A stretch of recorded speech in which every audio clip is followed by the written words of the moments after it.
यदि राजू रवि की तुलना में 3 गुना अधिक कार्यकुशल है और एक कार्य को पूर्ण करने में उससे 20 दिन कम लेता है, तो रवि को उसी कार्य को पूर्ण करने में कितना समय लगेगा। देखिए, ये हो गया राजू और ये हो गया रवि। तो राजू जो है वो रवि की तुलना में 3 गुना अधिक कार्यकुशल है, तो रवि की अगर इफिशियंसी 1 मान लेते हैं तो राजू की कितनी हो जाएगी, 3। ये इनकी इफिशियंसी का रेशियो है। अगर हमें इसकी टाइम का रेशियो निकालना है तो क्या हो जाएगा, रेसिप्रोकल है, तो 1:3 हो जाएगा। ठीक है।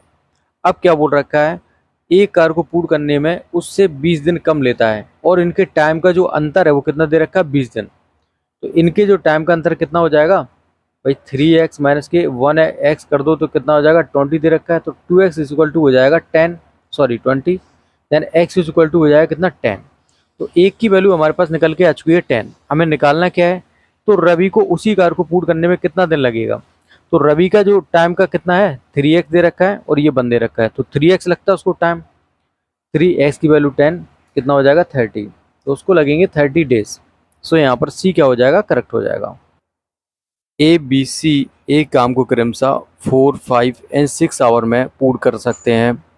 यदि वे सब मिलकर काम करते हैं और उन्हें पूरा काम की मजदूरी 777 रुपीज़ मिलती है तो ए का भाग ज्ञात कीजिए।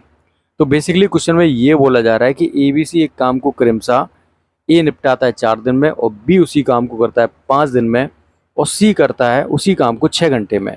तो कुछ ऐसा काम जो तीनों कर सकते हो। तो ए का जो टाइम है वो कितना लेता है, 4, एंड बी उसी कार्य को करने में लेता है 5 आवर्स एंड सी उसी कार्य को करने में लेता है 6 आवर्स। तो ऐसा कुछ काम जो तीनों कर सकते हो, ऐसा ये एक ही काम हो सकता है, क्या हो सकता है, 60। ओके। तो यहाँ से एक ही जो एफिशिएंसी कितनी आ जाएगी भाई, 4 के हिसाब से कितनी आ जाएगी, 4 घंटे लेता है तो 15 आ जाएगी 4 के एक ही एफिशिएंसी। एंड बी की एफिशिएंसी कितनी आ जाएगी, 12 पंचे 60, और यहाँ पर जो सी की एफिशिएंसी वो कितनी आ जाएगी, 10। अब इनकी एफिशिएंसी का रेशियो दे रखा है।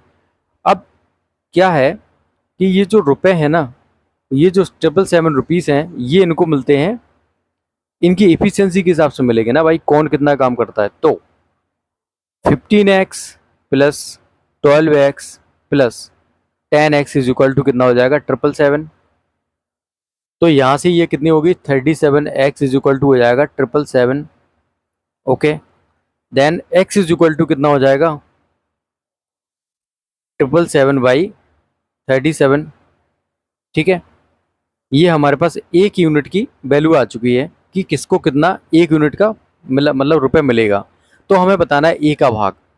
अब ए का भाग बताना है कि ए को कितना मिलेगा, तो ए का भाग कितना है, 15 into x, and x is equal to कितना दे रखा है, 777/37।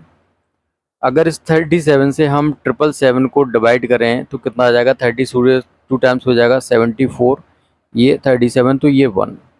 ओके। तो यहाँ 50 और 21, यहाँ से 15 दूनी 30 और ये 15 रुपये और आ जाएंगे तो कितना हो जाएगा, 315 रुपीज़। तो ए का जो पार्ट हो जाएगा वो कितना हो जाएगा, 315 रुपीज़।